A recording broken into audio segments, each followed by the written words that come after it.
The third aspect of this journey is forgiveness and reaching equanimity. Forgiveness and reaching equanimity. So the truth of the universe is that everything that happens is perfect. Now, if someone was sexually abusing me or stabbing me or torturing me, for me to go inside my head and be like, oh, everything's perfect. And you know what? There's equal benefits and drawbacks to everything. So, I'm not going to want to inflict any harm on this person. They're just playing a role in the universe. And this is just everything is love at the end of the day. That is huge spiritual bypassing for the fact that we're a human being. Sure, we have the being aspect. We have that spirit. We're a spiritual being having a human experience, and we're having the human experience. So to reach this third stage before the first two, in my experience, is ridiculously immature. And I'm putting a bit of a boundary up here because, and speaking strongly to this, and I'm excited to bring this message more out there because I feel like a lot of people unfortunately miss this step in the healing journey. The difference between transcending the ego, the human, the animal, the difference between that and the difference between maturing the ego. We can transcend it, sure. We can be like, yeah, well, there's equal benefits and drawbacks. Everything's got equal positive and negative. Everything's equal. There is no good and bad. There's no right and wrong. Everything is equal. That's true at a spiritual level, but we're not just having a spiritual experience. So it's actually false on a human level. And we're a human being. So that this is an important part to not get to until the other components are thoroughly addressed. So letting the child feel the inner mother, setting boundaries with the inner father, and the inner mother and the inner father working together as a unit to be able to support the inner child to express all of their experience and to confront all of their experience. This is, if this is addressed before the first one's done to a healthy level or to a point of completion, even if it's completion for that stage of their healing that thing, if someone skips straight to this third stage, it's really bypassy and really unhealthy. So that needs to be done first.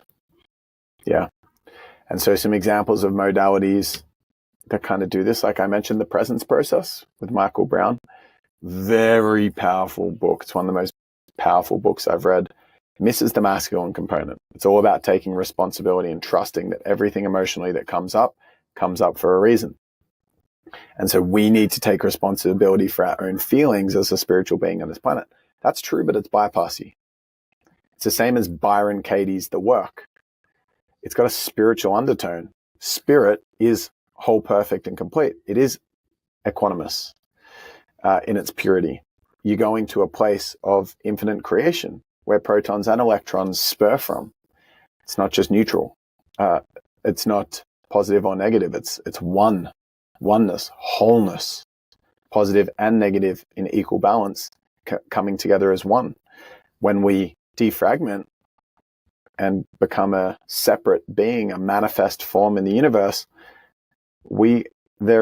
everything has got positive and negative in it on a spiritual level, but experiences become subjective, and that subjective experience is important to address as well. And that is playing in the gray area of the experience. It's very convenient to see life through a spiritual lens and everything's perfect and only use that.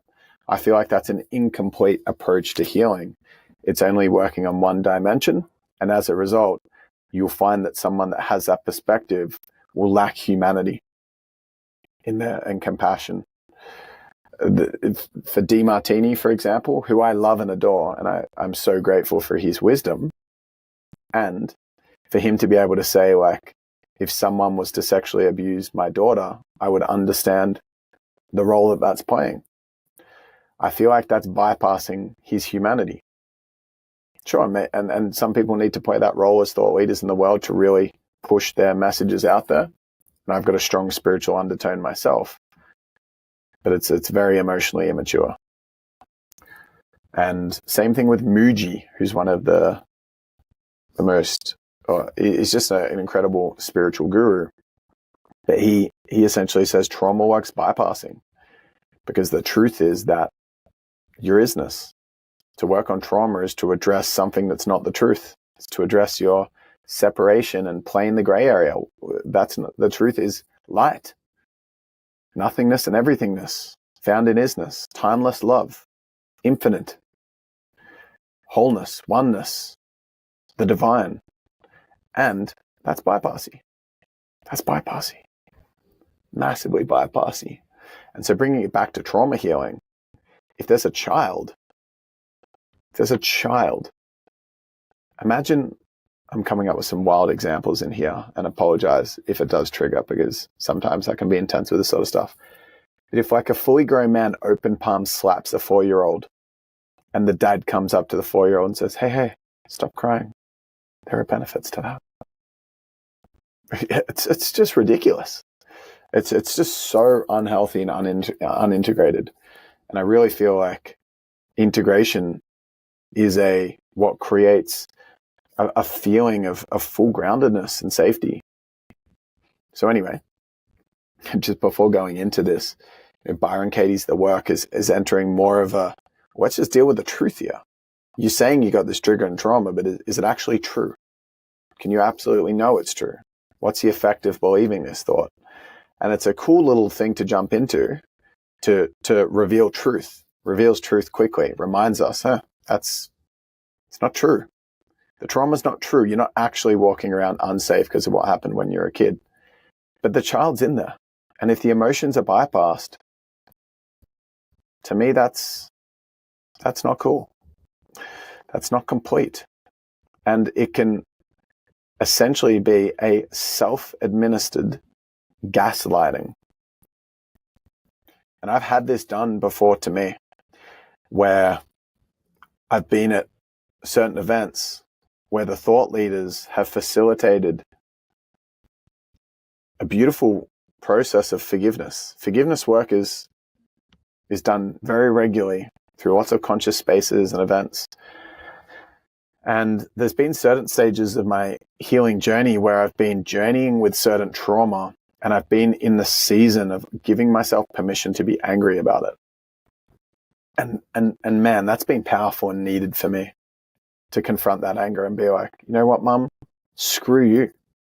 And I'm not saying it to her face, because I'm journeying with it in my own internal world. And I'm still using discernment of what is a healthy way to bring it up in the world. But in my own process, it's like, no, I don't want to catch up. Screw you. You did this and you let me down like this, and my inner child felt like this, and that's not cool. And so that's important, because it honors the experience of the child. If that's bypassed, then the child feels ashamed for ever feeling that in the first place. Oh my gosh. My mum was doing the best that they can. So it's like, again, if I use an extreme example, it becomes super obvious what I'm saying here. But if a fully grown man open palm slaps a child, and you go to the child and say, hey, let's just have some compassion for that man and let's forgive them now, because they've obviously gone through pain and probably had a more difficult upbringing than you, and they're just projecting their own pain and hurt. It's true. It's just not what's needed. It's not what's needed. I'd first be with the child and reestablish safety and give them permission to feel all the sadness, cry for as long as it takes. Bring the father online to make sure that man is not going to hurt them. Make sure they're in custody, make sure they're far, far away, make sure they're never going to get back and touch my daughter again, right? And that would be the first point of call. But then at some point, probably not for that child as a child, but as an adult, it's important as an adult on the spiritual journey to be able to see the truth. Not before experiencing the emotion. and giving the child the full experience and creating full safety, but after, to complete the healing process, to come in with the Demartini method, where you're gathering data of how everything is equanimous. That's powerful. It's true, right? And it's not going to create full safety for the child. The emotion's not necessarily fully felt. Yeah. And so forgiveness work, to me, needs to be treated with a lot of responsibility. It can be very, very minimizing and inconsiderate to invite someone into forgiveness for a piece they haven't finished journeying with yet, because it's intervening, and it is negating their experience. And if someone does that, if someone can't honor their experience fully, then they can't honor themselves fully. And so they'll walk around feeling that they're not okay for who they are. That's not cool. It's important.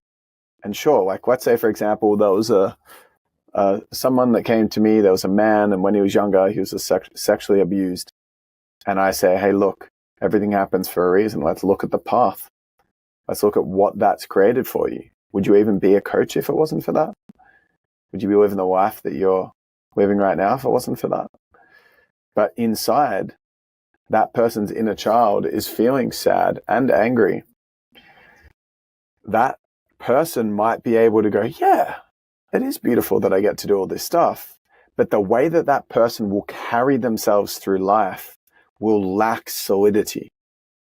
And I can see this and feel this in so many participants in trauma work, healing work, emotional and somatic release work, parts work, inner child work, that they lack a strong sense of self because they haven't fully honored their experience and being able to own themselves for who and where they are. So forgiveness is a really important piece. Equanimity is a really important piece of the puzzle, but it's the final piece. And it can be beautiful to go back in after your inner child feels safe now, boundaries have been set now, your inner child feels tended to first, they've been able to feel the full extent of the experience first, and then to come back yourself as an adult, integrated and a little bit more whole, and send love to the perpetrator, send love to your mother or father, and to see them with compassion, see them in their fragility, and to be able to send them love and wish the best for them can be a beautiful final piece of the puzzle. Beautiful. And it's very important for one's journey to their most powerful, authentic, and whole self. That's what this work does. That's what the healing work does. And to remember, we need to recruit safety for the inner child initially, but then also remember the truth. And the truth is that everything is positive and negative. Yeah, we're remembering situations as good or bad, right or wrong, positive and negative based on its contribution to our survival. We associate, it's good. It's good that I'm going out for dinner tonight because our mind says, sweet, food, survival, this is positive. You get a promotion at work, this is good. Then if you lose your job, this is bad because it might impact my survival. And so we have this full lens through which we view the world from our ego, from our head, from our fear body that says good and bad, right and wrong. And it's not the truth. Everything is beautiful. Everything is love. And that's the spiritual perspective. That is an evolved spiritual perspective. Very, very important. And if one can't get to the point of forgiveness, it's probably because they haven't accessed the first two elements that I spoke to, with the inner mother and the inner father coming online. And there is resentment there. There is anger there. They go, how dare you get me to find forgiveness here? How could I forgive someone that did that to me? What can we sense in that tone? There's resentment, there's anger. If they process the anger, it's not going to be there as much. They process the anger with their inner father online, process the sadness with their inner mother online, the shame, then there's going to be a completion to this, right? So forgiveness is very important. It's very powerful. And it acknowledges, if we become a little bit more whole in ourselves, we can actually feel more at peace with people in the world that do that same form of abuse. And that allows us to be compassionate to ourselves. If we're having an off day and we project at someone, we can love ourselves in that. And if we can love ourselves in that and not shame ourselves, we come back to love and come back to regulation easier. So it's easier for us to apologize and hold love towards people instead of judgment.